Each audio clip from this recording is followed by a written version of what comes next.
အားလုံးပဲမင်္ဂလာပါရှင်။မဲရှင်းမြန်မာအော်ဒီယိုပုံမှာပြန်လည်ကြိုဆိုလိုက်ပါတယ်ရှင်။ယခုတခါဖတ်ပြပေးမယ့်စာအုပ်လေးကတော့စာရေးဆရာတိုးဆောင်ရေးသားထားတဲ့ဂရိတ္တစာတည်သောအခါပဲနွေမြတ်တပင်ချစ်တဝင်းဆိုတဲ့စာအုပ်လေးပဲဖြစ်ပါတယ်ရှင်။နားတော်တာဆင်ပေးကြပါဦးရှင်။ Channel လေးအား Like and Subscribe လုပ်ပေးဖို့လည်းမေတ္တာရက်ခံပါရစေရှင်။ ဥယျာဉ်တစ်ဖွယ်ဖွယ်နဲ့တို့မဟုတ်နှလုံးသားအလိုကိုတစ်ကြိမ်တစ်ခါလိုက်လျှောမိသဖြင့်သူ့ဘဝတစ်ခုလုံးကန်ဆိုးမုံမောင်ကြတော့နေပါပဲလာရောက်ကြည့်ရှုသူတွေအကုန်လုံးအံ့ဩမကုန်ဖြစ်ရပါတယ်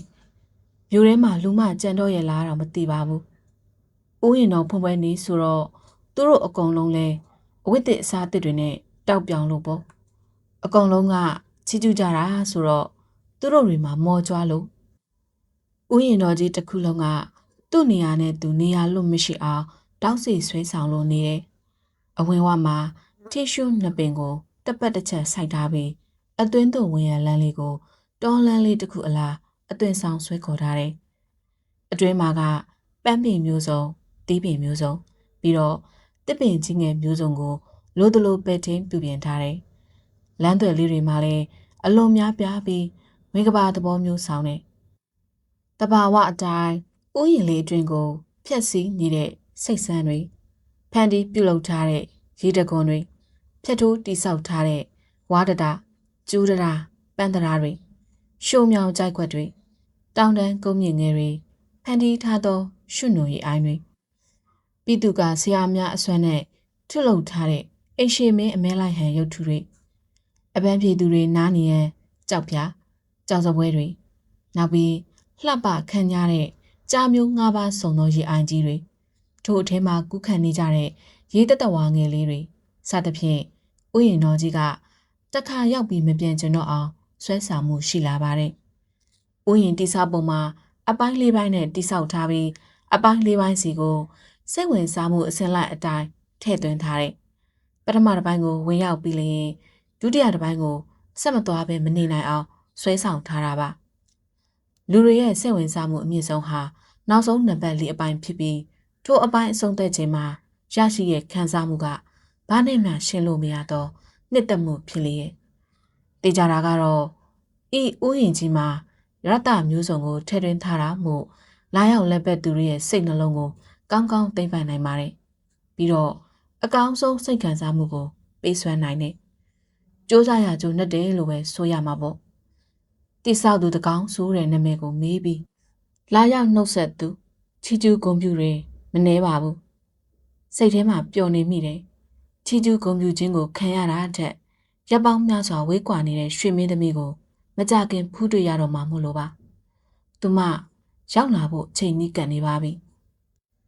ဒူးတဘိုးခရာတစ်ခုအောင်မှာ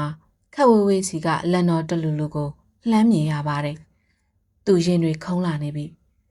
နောက်လိုက်နောက်ပါအဆုံးနဲ့တမီးတော်ကြွချီလာပါပြီတဘိုးခရာတန်တွေမြင်းခွာတန်တွေရဲမဲ့ဘူပါတို့ရဲ့ညင်ညွတ်တိကြသောခြေလန်းတန်တွေနဲ့ကောင်းငင်မှအလံတော်တစ်စုံကတလူလူလွှင့်လို့ထော်လူစုလူဝေးကြီးရဲ့အတွင်းတနေရာမှာတော့သူ့ရဲ့ချစ်လာစွာသောမိမလာလေးပါလာမှာပါကြည်နေရင်းနဲ့သူ့စိတ်တွေအလိုလိုတိမ်ငယ်လာတယ်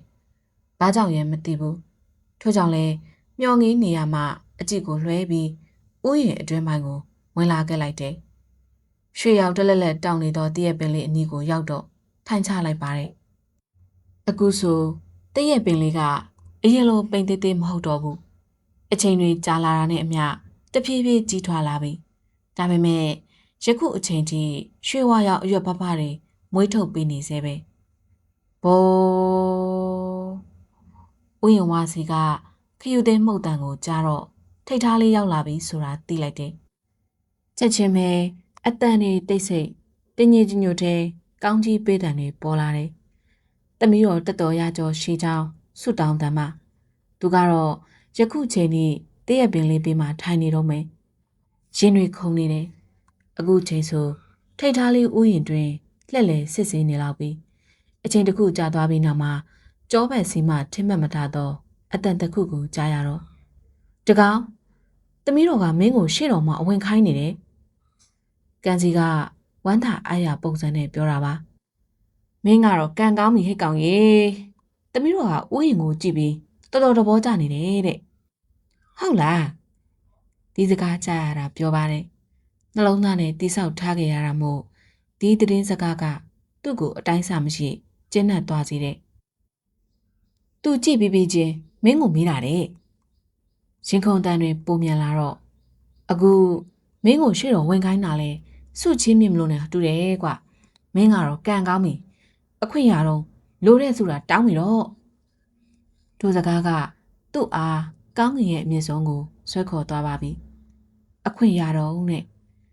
စုချင်းမြင့်မှုဖြစ်နိုင်တယ်တဲ့ကန်စီပြောသလိုသာတကယ်ဖြစ်ခဲ့ရင်သူဘာစုကိုတောင်းရမှာလဲတွင်ရင်ရင်တွေတဆက်ဆက်ခုံရင်းနေပင်တမီးတော်ရှေ့တော်မှရောက်သွားတော့လှပကြက်တီရှင်လုံးနဲ့ဥယျာဉ်တော်ကိုတိဆောက်ပေးနေရတဲ့အတွက်ပင်ပန်းနေရောမယ်အရှင်မင်းသမီးရဲ့ဖုံးငန်တော်ကြောင့်လွယ်လစ်တကူပဲတိဆောက်ပြီးစီးခဲ့ပါတယ်အရှင်သူလျှောက်တင်စကားကြောင့်နတ်ဘေးမှကန်စီကခေါင်းဆက်ကပြုံးပါတယ်ထိုစဉ်မှာပဲဘာပဲဖြစ်ဖြစ်လေတင်တိဆောက်ပြီးတဲ့ဥယျာဉ်တော်ကိုထိတ်ထားကျင့်နေတော်မူတယ်ခမဲတော်လည်းနှစ်သက်ကျင့်နေမှသိကြတယ်မကြခင်မှာခမဲတော်ကြွလာလိမ့်မယ်ဥယျာဉ်တဲ့မှန်မှတမီတော့ခမဲတော်ကြွမလာခင်တင့်ရဲ့စူးစမ်းမှုကိုနှစ်သက်တော်မူလို့ချီးမြှောက်မယ်တင်လိုရာစုကိုတောင်းပြီးတော့ဥယျာဉ်တဲ့ထိတ်ထားရဲ့နှုတ်မြစကားဆုံးတော့သူ့ရင်တွေခုန်လာခဲ့ပါပြီဘလို့စုမျိုးတောင်းရမှာလဲသူကရောဘာကိုလိုချင်တာလဲဟင်းဘာမှမလိုချင်ပါဘူးသူမနဲ့ပတ်သက်ရင်ဘာကိုမှမမျှော်လင့်ခဲ့တာအမှန်တရားပါကျွန်တော်မလိုချင်ပါဘူးထိတ်ထားရှိနေသူတွေအားလုံးသူ့ကိုတအံ့တော်ဝိုင်းကြည့်ကြတယ်သူတို့အတွက်ဒီလိုအခွင့်အရေးမျိုးကရတော့ရခဲ့ပါသူ့အတွက်ကတော့အေးကြီးလာတယ်လည်းမဟုတ်ပါဘူးတောင်းမှဥယျာဉ်တဲ့ထိတ်ထားနှစ်သက်တော်မူလို့ပေးတာပါမငင်းပါနဲ့ထိုစကားကြောင့်တကောင်းမော်ဖူးမိစဉ်ထိတ်ထားရဲ့ရတနာလက်ဝတ်တော်ကနေရောင်အောက်မှာအယောင်လေးလက်သွားတယ်လက်ဝတ်တော်ပဲမဟုတ်ပါဘူးရင်အစုံမှာလက်လက်ထားသွားတယ်ထိတ်ထားဘာပြောနေတာလဲသူမကြားတော့ဘူးနာမေကလူတွေဘာလုပ်နေလဲသူမသိတော့ဘူးငေး၍ငေးကနေပဲစက်ငေးနေလိုက်တော့အာယုံမှာပိုးရင်အချို့ပြန်မြင်လာတယ်မြင်ချင်းပဲရင်ဝင်ကနှွေးထွေးအောင်ပြသွားရင်ပြီးတော့ထိုအချိန်ထိုကာလလေးကိုတဲတဲလို့ပြန်လွှမ်းသွားပါတယ်တကောင်တိုးတဲ့အော်တန်ကြောင့်လူကသတိပြန်ဝင်သွားတယ်ခေါငင်သူကန်စီကိုလှမ်းကြည့်တော့ခေါင်းငုံခါစားလင်းမှာပင်သူ့ကိုအန်ကျိတ်ပြပါတယ်သတိထားအောင်ဆိုတဲ့သဘောပါထိုစဉ်မှာပဲအရှိစီးမှဥယျာဉ်တဲ့ပြောလို့ထိတ်ချုံနိုင်သောသတိတစ်ချက်လွတ်သွားပြီးနောက်မှာလိုရာစုကိုတောင်းရလင်းတဘဝမှာတစ်ခါလောက်ထိတ်ထားလက်မိုးတော်ကိုနမ်းရှိုက်ခွင့်ရကြမှာတယ်ဖေဟာဟာဟဲအိုးဖေဟာဥယျာဉ်ချင်းတစ်ခုလုံးအာမေသိမ့်တန်တွေပလုံစီအားလုံးကသူ့ကိုမမြင်ဘူးသောတတဝါတစ်ကောင်လုံးဝိုင်းအောင်ကြည့်လို့တတိနယ်လူပြန်ကက်မိတဲ့တပြိုင်နဲ့ရှေ့တော်ကိုမော့ကြည့်ပြီးတော့မင်းဝဝင်းတောင်မျက်လုံးတွေနဲ့ပြကြမတဲ့စိုက်ကြည့်နေတော့ထိတ်ထားမျက်နှာတော်နေမြန်ကနှုတ်ခမ်းတွေတစ်ဆက်ဆက်တုံးနေရှာတယ်သူမှားသွားပြီပြိတ္တလူပုံလေးမှာဘင်းရင်သမီးတော်တစ်ပါးကိုစော်ကားမိပြီကိုနောင်တရလို့မဆုံးခင်မှာရိုင်းလိုက်လေဥယျာဉ်တဲ့ရှင်မရင်သမီးတော်ဆိုတာတင်မေ့နေရောသလားရှိန်ထသောဒေါသတွေနဲ့ထွက်ပေါ်လာသည့်အတန်တော်နောက်မှာတုံလုံးစွာဖြင့်လက်အုပ်ချင်းပြီးတော့ရေမြစ်လိုမြင့်နေကြကများရာဆက်ဆက်ထို့နောက်မှာတော့ဦးဝေလူရီတန်ကြီးကအချုပ်တောင်တစ်ခုလုံးကြားရလောက်အောင်ကျဲလောင်သွားပါတယ်အီကုံတော်နဲ့မရက်ပဲထက်ခါ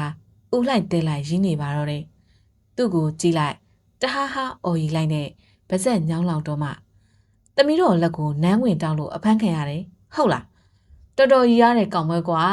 ဟေးသူကတော့မချီပြုံးနေတာမပွင့်တပွင့်ပြုံးလို့ပေါ့ဘာရည်စရာရှိလို့လဲဗျာကျွန်တော်လိုချင်တဲ့စုကိုကျွန်တော်တောင်းတာပဲတောင်းတာတော့တောင်းမို့ကွာဒါပေမဲ့တင့်တော်တယ်မတော်ဘူးဆိုတာကိုကြည့်အောင်မှာပေါ့မင်းကတော့တကယ်ကောင်းမယ်ပန်းဆိုင်သမားကဘင်းရင်သမီးတော်ချစ်ကြရတဲ့ဟာ ပြောချင်ရပြောပြီးအော်ရင်နေပြန်ပါတယ်တော်သေးရဲ့ဒီတခါတော့ဥဝေလူစူးစူးညံ့ညံ့လုံနေတာကိုမိသူမပြဿနာထားမရှာကြဘူးအကုန်လုံးအိမ်မောကြနေပြီထင်ပါတယ်သူကတော့ထိုကိစ္စနဲ့ပတ်သက်ပြီးကိုအပြစ်ရှိတယ်လို့မယူဆပါဘူးလိုရာစုကိုတောင်းခိုင်းတဲ့အတွက်သူ့လိုရာကိုတောင်းတာပါသူမဘက်ကကြည်လင်လဲမှန်ပါတယ်ခါစားနေသူတွေအားလုံးရဲ့အလဲမှာသူ့ရဲ့တောင်းဆိုမှုကသူ့မရဲ့ရာဇအင်တွေကိုတိုက်ရိုက်ထိပါနေတာကိုမိမသားတယောက်ဖြစ်တဲ့အပြင်သမီးတော်လည်းဖြစ်လေတော့တော်သေးတာပေါ့ကွာတခါတည်းတိမ်မိတ်မချလိုက်တာမဟုတ်ရင်မင်းနဲ့ငါအခုလိုတွေ့ရမှာမဟုတ်ဘူးဟေ့ဥဝေလူတောက်လျှောက်ပြောနေပေမဲ့သူကတော့နှုတ်ဆိတ်လေပါပဲဒါနဲ့မင်းငါရောတကယ်ကြီးကိုချစ်နေတာလားကွဥဝေလူရဲ့တကောင်းစကားမဆက်နိုင်တော့ပါဘူးဘလို့ပြောရမလဲပြောကိုမထွက်တော့တာပါသူ့ပုံစံကိုကြည့်ပြီးသဘောပေါက်သွားတယ်ထင်ရဲ့ကဲပါထားလိုက်ပါတော့အခုလိုအချုပ်ခိုင်းတော့မင်းသူ့ကိုစိတ်မနာဘူးလားကောင်းကိုသာရမ်းပြမိတယ်စိတ်မနာပါဘူးအားလုံးကိုခြုံကြည့်ရင်အတိကအပြစ်ရှိတာကျွန်တော်လေကျွန်တော်ကချစ်နေတာကိုထိတ်ထားကိုစိတ်မနာဘူးကျွန်တော်ကိုနိုင်ကိုကထိတ်ထားအတွက်ပေးဆက်ရရင်ပြောနေတာရှားပါပြီကွာပြောပြီးတခွေးခွေးရီပြန်ပါတယ်ခတ်ပါရဲ့ပန်းဆိုင်သမားကဘေးရင်သမီးတော်ကိုချစ်တာရည်စရာဖြစ်နေတယ်လားဘလို့ပဲထင်တယ်မှာကိစ္စမရှိပါဘူးလူဆိုတာကို့ကံကို့ခီးကို့ဆုံးဖြတ်ချက်နဲ့ကိုလေပြောရင်းနဲ့ထိတ်ထားကိုတရေရိတ်တတိယလာပြန်တာမို့အာယုံလွှဲပြဖို့ကြိုးစားလိုက်တယ်ကျွန်တော်သာမင်းနေတယ်ခမ ्या ကရောဘာပြမှုကျူးလို့ဒီထဲရောက်နေတာလဲသူ့အမေကြောင့်ဥဖွေလူကမခံကြည့်မခံတာပုံစံမျိုးဟက်ကနေရည်တမ်းပြူတယ်ပြီးတော့နှုတ်ကန်းတစ်ပတ်ကိုမထီမဲ့မြင်တွန့်ခွေရင်ငါရောက်လာပုံကထူးဆန်းတယ်ဟေ့ငါတို့ကျက်နှထိုးရွာကိုရောက်ဘူးလားဟင်းဘယ်နားမှရှိမှန်းရောသိလားမသိဘူးအေးဒါဆိုငါပြောပြမယ်ဒီလိုဥဝေလူကတန်နိုင်ကိုကြောမိရင်မုတ်စိတ်ဖြူဖြူတွေကိုပုတ်တက်ကကျက်နှထိုးရွာဆိုတာဒီကနေတော်တော်ဝေးတယ်ဝေတာလပြည်ရဲ့အစွန်းဖျားကြီးရွာတစ်ခုပေါ့ကွာငါတို့ရွာဟိုဘက်မှာရိုးမတောင်ကြီးနဲ့တောကြီးပဲရှိတာအဓိကအားဖြင့်အမဲလိုက်မုံဆိုးအလုံးနဲ့အသက်မွေးကြတဲ့ရွာပေါ့ကွာဒီနေ့တို့ရိုးမတောထဲမှာစင်ပြူတော့ပေါ်တယ်ကွမြင်တဲ့သူတွေကအကြောင်းအကျိုးသိအောင်ငါ့ကိုလာခေါ်တော့လိုက်သွားလိုက်တယ်2 ရက်လောက်အကြာမှာစင်ပြူတော့ကိုတွေ့တယ်တကက်စင်ပြူအစေးကွဟုတ်လားစင်ပြူတော့ဆိုလို့တကောင်းစိတ်ဝင်စားသွားပါတယ်အရင်တုန်းကဒီတော်ထဲမှာမတွေ့ဘူးဘဲတော်ဘဲတောင်ကမျက်စိလည်လာခဲ့တဲ့ဆင်လည်းမသိပါဘူးငါကြည့်ပြီးလို့စင်ပြူတော့ဆိုတာတော့တေချာတော့ရွာကလူတွေထက်ခေါ်ပြီးစင်ကိုကျုံသွင်းဖမ်းလိုက်ကြတယ်ကွာဖမ်းပြီးတော့စင်ပြူရတနာဆိုတာဘရင်ဗန္နာတော်လေဒီတော့နန်းတော်ကိုတို့တွေလာဆက်ကြတယ်ရွှေနန်းရှင်ကဝမ်းမြောက်လုံးလို့ငါတို့တွေကိုဆုလက်တွေချင်းမြက်လိုက်တာမှတအားပဲစကားကိုရက်ပြီးဥဝေလူထိုးဖြစ်ဖြစ်အားပြန်တရိရသွားတဲ့အောင်ပြုံးပါတယ်ကြည်ကြည်လင်လင်ပြုံးနေရမှထိုပြုံးမှာအညစ်အစွန်းတချို့ပါဝင်ရောနှောလာတာကိုတွေ့ရတယ်ဆက်တာပြီးနောက်တနေ့ပဲကြက်တနာတက်တော့တာကွဟင်ဘယ်လိုဖြစ်လို့လဲနောက်တနေ့မိုးတောက်လို့ညီလာခံဝင်ပြီးတော့ရှင်ဘရင်ကလောလောလတ်လတ်ရရှိထားတဲ့ဆင်မျိုးတော်နဲ့တိုင်းကန်းလှည့်လည်ဖို့ပြင်တာကိုကွအဲ့ဒီမှာဒုက္ခရောက်တာပဲစိတ်ဝင်စားမှုတို့ပိုလာကဥဝေလူမပြောခင်သူ့ဖြတ်မေးလိုက်တယ်ဘလို့ဒုက္ခရောက်တာလဲဗျရှင်ဘရင်လည်းအပေါ်ရောက်ရောစင်ကဘာကြောင့်ရဲမသိဘူးခါချလိုက်တာဟိတ်ကောင်ကြီးရှင်ဘရင်ခမဇောက်တို့ကိုပြုတ်ကြတော့တာပဲအကာခင်းမရှိမြေပေါ်ပြုတ်ကြတာဆိုတော့တော်တော်အထိနာသွားတယ်ဆိုပဲမူးမတ်ဘိုးဘုံအလဲဆိုတော့ရွှေအဆက်တော်ကွဲတာပေါ့ကွာကိုယ်စကားကိုပဲသဘောကျသလိုဒါမှမဟုတ်ရှင်ဘရင်ပြုတ်ကြပုံကိုပဲမျက်လုံးတွင်းမှာမြင်အောင်မိသလိုတဟဟရည်နေပြန်ပါတယ်သူလည်းမျက်လုံးတွင်းမှာမြင်အောင်ပြီးပြုံးမိတယ်မကြပါဘူးကွာစင်ပြူတော်ဆက်တာတဲ့ခေါင်းဆောင်ငါလဲဒီထဲရောက်တော့တာပဲစကားဆုံးတော့သူမရင်မိဘူးတွေ့ငငယ်လေးဖြစ်သွားတယ်ပြီးတော့အလင်းစလုံးဖြင့်တခုံးမိမိတယ်စင်ပြူကဘာကြောင့်ခါချလိုက်တာလို့ခမ ्या ထင်လဲ မသိဘူးလေကွာကြောလေးလို့ဖြစ်မှာပေါ့ကွာဟာဟာဟာဟာရင်းနေပြန်ပါတယ်ဥဝေလူကတော့ရောက်တဲ့နေရာမှာပျော်အောင်နေတတ်သူဖြစ်ကြောင်းအထူးပြောဖို့မလိုတော့ပါဘူးသူ့ပုံစံကိုကြည့်ရတာဘာကိုမှဖိစီးမှုမထားဘူးအချုပ်ခံထားရပေမဲ့နှက်ပြေရောက်နေတယ်လို့ပြုံးပျော်လို့ဒါဆိုခမည်းဆက်တာခဲ့တဲ့ဆင်ဟာရှင်ဘီရင်တို့မစည်းအပ်တဲ့ဆင်သုံးမျိုးတွေကတစ်မျိုးမျိုးဖြစ်နေလို့များလားဟေးအဲ့လိုရှိသေးတယ်လားရှိတာပေါ့တီးပါဦးကွာဆင်ပြူဖြစ်လေတော့မင်းပန်နာဆိုပြီးဆက်တာခဲ့တာပဲမင်းတကယ်သိတယ်ဆိုရင်တော့ဒါမင်းအတွက်ခွင့်ကောင်းမယ်ကွာဘာဖြစ်လို့လဲအခုဆိုနန်းတော်တစ်ခုလုံးကဆင်ပြူတော့ပေါ်ပေမဲ့အဲ့ဒီဆင်ကိုကြည့်ပြီးဝမ်းသာရမလို့ဝမ်းနဲ့ရမလို့ဖြစ်နေတာကွာရှင်မင်းနေမဟုတ်ဘူးအဲ့ဒီဆင်ကိုနောက်ထပ်ဘယ်သူမှထပ်မစည်းရတော့တာဘလို့ကြောင့်လဲခန္ဓာကိုယ်အင်အားနဲတာမှမဟုတ်ပဲကလားဒီပြည်မှာလက်ရှိနေတဲ့ဆင်တွေအားလုံးထက်ခွန်အားပိုကြီးတယ်ဖုံးကန်ကြီးသူတော်စီးမရခဲ့တာဆိုတော့မင်းမဲစဉ်းစားကြည့်လေ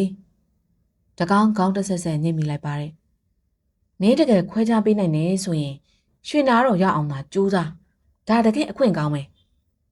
ကံကြမ္မာကြီးကတော့မျက်နှာသာတက်လှည့်ပေးနေပြီရွှေနာတော့ရောက်ရမှာလွယ်ကူသည်မဟုတ်ဒါပေမဲ့စူးစမ်းမှုအစစ်အစဉ်ကိုတော့ပြုလုပ်ကြည့်ရပေလိမ့်မည်ဒီဟာသူကနေပဲအတွင်းတော်ရောက်အောင်အစစ်စစ်စူးစမ်းရမှာပေါ့ရွှေနန်းတော်ညီလာခံအတွင်း၌စိတ်ဖူးတော်ခိုးယူသူခိုးသားအားဘာကြောင့်ဖမ်းမမိသေးသနည်းဝရုဏရွှေနန်းရှင်ဖျားကြီးမိကြတန်ကညီလာခံကြီးတစ်ခုလုံးအားမိကိုရေနှင့်ညှိလိုက်သလိုတိတ်ဆိတ်ငြိမ့်သက်သွားစေပါတယ်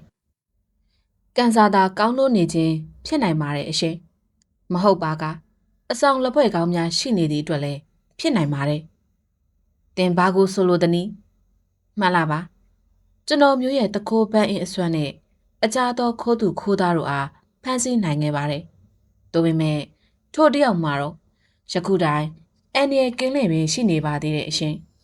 ဒါကိုကြည့်ခြင်းဖြင့်ထိုလူမှာကန်စာတာမြင်မာကောင်းမွန်နေခြင်းဖြစ်နိုင်တယ်လို့ကျွန်တော်မျိုးအစွမ်းဖြင့်တိုးမပေါက်နိုင်သောအဆောင်လက်ဖွဲ့ကောင်းများရှိနေခြင်းလည်းဖြစ်ကောင်းဖြစ်နိုင်ပါတယ်ဖေဟာရွှေနန်းရှင်ဖေဟာမှာစဉ်းစားသလိုငြိမ်သက်လို့သွားပါသည်နီလာကန်ကြီးတစ်ခုလုံးမှာလည်းရွှေနန်းရှင်ဖျားကြီးမင်းမြန်းတန်နဲ့ဝရုဏလျှောက်တန်တန်မှလွဲ၍အရာအလုံးတိတ်ဆိတ်ပြပြလျက်ထိုစဉ်မှာပဲရွှေနန်းရှင်ဖျားကအတွေ့တစ်ချက်ရလိုက်သလိုခေါင်းကိုဆက်ရင်ဒီလိုဆိုဝရုဏ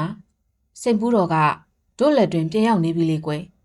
ထိုချင်းရာကိုထောက်ချင်ပြီးဖမ်းမမိသေးပေမဲ့ခိုးသားမြည်သူမြည်ဝါဖြစ်ကြောင်းကိုရောတင့်အစွမ်းနဲ့မျှော်မြင်စင်ကြလို့မရနိုင်ဘူးလားဒီတခါတော့ဝရုဏမှာမဆိုင်မတော့ပင်ရှောက်တယ်မာကြီးမှန်မဟုတ်မှန်သည့်အတိုင်းတင်လျှောက်ရလျင်ကျွန်တော်မျိုးထိုးပညာအားမတန့်ကျွမ်းကြောင်းမှာဖေဟာ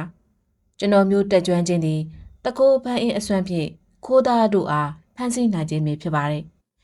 ထို့ခိုးသားမှာမိသူမိဝါဖြစ်ကြောင်းကြံ့အင်လက္ခဏာအပြည့်စုံကိုတော့ကျွန်တော်မျိုးမမျော်မြင်မစင်ကျင်တက်ကြောင်းပါထိုလျှောက်တင်စကားကိုကြားတော့နီလာကန်ဤဟိုးနောက်ဆိုးတကားတောက်တွင်ထိုင်နေသူမဲကြီးတယောက်မှမယိုးမရွဖြစ်ကားသွား၏ခိုးယူရာပစ္စည်းကိုကြည့်ပြီး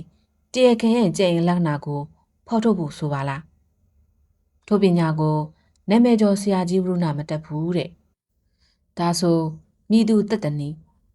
နီလာကန်ဆဲတော့ထိုအမတ်ကြီးမှာနန်းတော်ထဲမှာခက်ကုတ်ကုတ်ထွက်လာခဲ့ပါသည်တို့ပေမဲ့သူ့ခြေလန်းတို့မှာတနေရာကိုဦးတီကညံစံတွက်လက်နေ၏သူ၏ဦးတီယာကဖះဆောင်နှံတစ်ခုစီသို့ဦးတီယာဖះဆောင်နှံကိုရောက်တော့ဖက်နှက်ကိုချွတ်ပြီးခက်တွက်တက်သွားလိုက်သည်တို့ပေမဲ့ဟင်းညီသူမျှရှိမနေပါသူနဲ့တခါမကဆုံထားဘူးသူရှေ့ပြဟောဆရာလေးကိုမတွေ့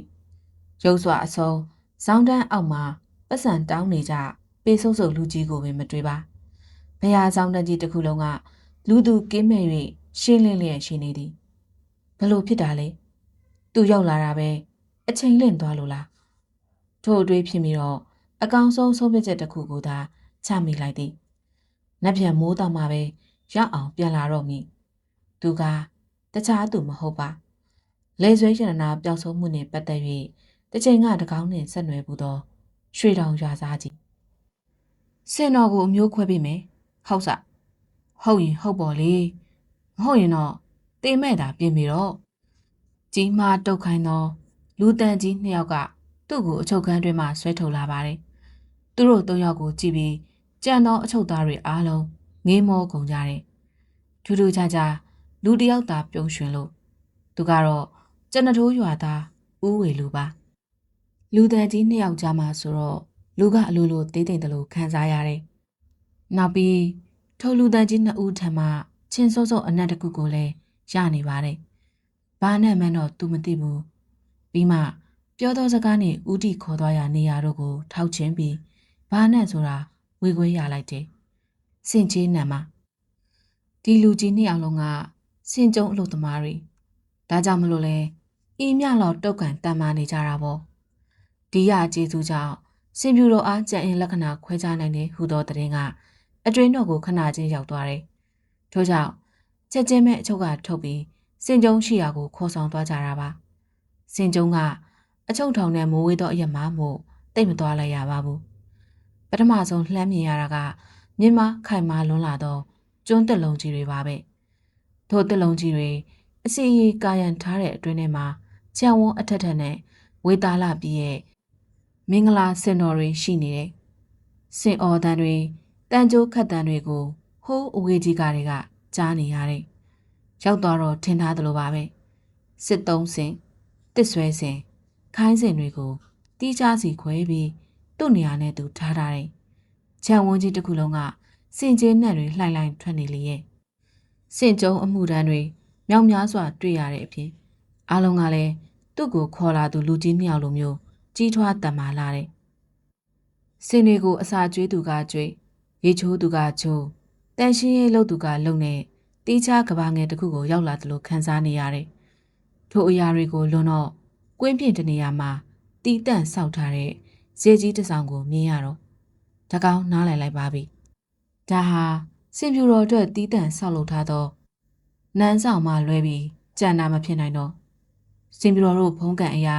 တခြားဆင်တွေနဲ့ရောထားလို့မရပါဘူးတီးတန့်နန်းဆောင်တစ်ခုဆောက်ပြီးမင်းတစ်ပါးအဆောင်ရောင်နဲ့ထားရတယ်အချိန်မှန်ရေချိုးပြီးအချိန်မှန်အမွှေးနဲ့သာလိမ့်ပေးရတယ်အစာကျွေးလည်းဖြစ်တယ်လို့ကျွေးလို့မရပါဘူးတီးတန့်ပြုတ်လုထားတဲ့မင်္ဂလာအင်တုံပေါ်မှာကောင်းမွန်သောအစာအာဟာရတွေနဲ့တန်တန်ရှင်းရှင်းကျွေးမွေးရတယ်စင်ပြူတော်နေထိုင်ရာဇရက်ကိုလည်းစင်ကြုံလို့မခေါ်တွင်အပ်ပါဘူးမင်္ဂလာနန်းဆောင်လို့သာခေါ်တွင်ရတယ်ကြည်ကြီးကျင်ငယ်စွန့်နာကအစသူ့အတွက်တီးတန့်ပြုတ်လုထားသောမင်္ဂလာအင်တုံတွေနဲ့သာစွန့်စေပါတယ်မင်္ဂလာနန်းဆောင်အတွင်းညစ်ပတ်မနေစေရဘူးအစဉ်တစ်ဖြင့်တန်ရှင်းမွှေးထုတ်နေစေရတယ်စင်ပြူတော်ဟူသည်စင်များအလုံးရဲ့ဘရင်ဖြစ်လေတော့ဘရင်တစ်ပါးအဆောင်ရောင်နဲ့လျော်ညီစွာထားရပါတယ်အမြဲမပြတ်ရွှင်လန်းနေစေရန်လဲဂရုပြုရတယ်ဒါမှသာစင်ပြူတော်ကဖုံးကန်ပေါ်လွင်ပြီးပိုင်ဆိုင်သူမင်းအေဂရလဲဖုံးကန်တက်ပါတယ်မင်းအေဂရဖုံးကန်တက်မှတိုင်းပြည်ကတာယာဝပြောပြီးပွင့်လန်းစီပင်မှာပေါ့နန်းဆောင်တွင်းကိုရောက်တော့လူတော်တော်ဆုံကြီးနေတာကိုတွေ့ရတယ်တယောက်မှတော့သူမသိပါဘူးပုံစံတွေကြည့်ရတာတော့မင်္ဂလာစင်တော်နဲ့ပတ်သက်ပြီးအနီးကပ်တာဝန်ယူရသူမှုကြီးမှတ်ကြီးတွေထင်ရဲ့သူတို့ရဲ့အလဲမှာဝမ်းကျန်ငယ်လေးတစ်ခုခတ်ပြီးမင်္ဂလာစင်တော်ကိုထူးကပ်ကထားတယ်တေချာတွေ့ရတော့မှတကောင်းအံ့ဩသွားရပါတယ်ဦးဝေလူပြောသလိုပါပဲမင်္ဂလာစင်တော်ရဲ့အလုံးရဲ့အင်အားကရင်သက်ရှူမောရလာအောင်ကြီးထွားလွန်လာတယ်စင်ကြုံတွေမြင်လာခဲ့ရသည့်စင်များနဲ့ဘာမှမဆိုင်ဘူးအသားအယောင်အရက်အမောင်ကိုလုံးကိုတဲ့လှပခမ်းညားမှုစက်တည်ရှိမှုအားလုံးပါပဲတခါမှမင်္ဂလာစင်တော်ဆိုတာကိုအခုလိုနီးနီးကပ်ကပ်မြင်တွေ့ခွင့်မရဘူးတကယ်တွေ့ရတော့ရင်သက်ရှူမောပဲအတိပြီးနေတယ်အသားရောင်ကဘရုံမာကြဖြူစင်းကိုစောင်းရိပ်လွှတ်ဖြူနေတယ်အတန်တော်မှာလဲမိုးကြိုးတန်ကဲ့သို့ထိချုံကနေပါတယ်အဆွဲမှာပလဲဥရောင်ကြီးမားတုတ်ခိုင်းပြီးကိုလုံးနဲ့လိုက်ဖက်တော့အစင်းရှိတယ်အမွှေးနှံသားတွေလဲလှိုင်းလှိုင်းထွက်ကနေလေတော့ကဲမောင်ရင်စိတ်ကြိုက်ကြည့်ရှုစစ်ဆေးပြီတော့ကောင်းဆောင်ဖြစ်ဟန်တူတူလူကြီးကပြောတော့တကောင်းရဲရဲတင်းတင်းပဲဝင်းချံတွင်သို့ဝင်လိုက်တယ်လိုအပ်သောကြံအင်လက္ခဏာတွေကိုစစ်ဆေးလိုက်စဉ်မကြပါဘူး ရွှေနန်းရှင်ကိုခါချလိုက်တဲ့လှုပ်ဝက်ချက်ကိုရှာတွေ့ခဲ့ပါပြီဝင်းချံတွင်ကခက်တီတီထွက်လာတော့သူကိုဘလို့လဲမောင်ကြီးဒီမင်္ဂလာစင်တော်ဟာဘလို့အမျိုးအစားဖြစ်ပါသလဲဒရလက္ခဏာစင်တော်အမျိုးအစားဖြစ်ပါတယ်အရှင်ရွှေနန်းရှင်ဘုရားကိုဘလို့အကြောင်းတွေကြောင့်ခါချခဲ့တာလဲမင်းရှင်မင်းတို့မစည်းထိုက်တော့စင်သုံးမျိုးမှာတစ်မျိုးဖြစ်နေလို့ပါအမှန်ပဲဘလို့တကောင်းတက်ပြင်းချကရှင်းပြဖို့ကြိုးစားလိုက်တယ်မင်းတို့မစည်းထိုက်တော့စင်သုံးမျိုးရှိပါတယ်အဲ့ဒါကဟိနလက္ခဏာစင်ဒရလက္ခဏာစင်နဲ့ပပလက္ခဏာစင်တို့ပါပဲခွဲခြားပြပါဦးအမောင်ငယ်အမတ်မေဟိနလက္ခဏာစင်ဆိုဒီမှာဥကင်းမှမြင်းညောက်တိုင်းအနက်ကျင်း၍တကုတ်လုံးဖြူတဲ့စင်တော်မှာဒရလက္ခဏာစင်ဆိုဒီမှာအနက်တစ်ကွက်တစ်ကွက်ပြောက်၍တကုတ်လုံးဖြူသောစင်တော်ပါပပလက္ခဏာစင်ဆိုဒီကတော့စင်မဖြစ်ပါလေရဲ့စင်တီးကဲ့သို့အဆွဲကြီးပေါက်သောစင်မျိုးပါပဲထို့သုံးမျိုးသောစင်ကိုရှင်ဘီရင်တို့မစည်းထိုက်ပါဘူးသူ့စကားဆုံးတော့